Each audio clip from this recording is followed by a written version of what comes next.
রাধে রাধে। মহাপ্রভু বনের ভিতর দিয়ে চলেছেন। তার হরির নামে বাঘ সিংহগণ একসঙ্গে নাচছে, পরস্পরকে আলিঙ্গন করছে, চুম্বন খাচ্ছে। ময়ূর পাখিগণ কৃষ্ণ বলে নাচছে। মহাপ্রভুর হরি বলে শুনে বনের বৃক্ষলতা উৎফুল্ল হচ্ছে।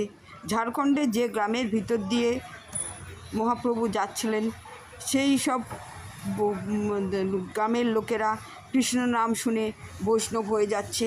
তা দলে দলে লোক মহাপ্রভুর সঙ্গে হরির নাম করছে। ঝাড়খণ্ডে ভিল বলে একটা পাষণ্ড জাতি ছিল, তারাও মহাপ্রভুর মুখে হরিনাম শুনে ভক্ত হয়ে গেল।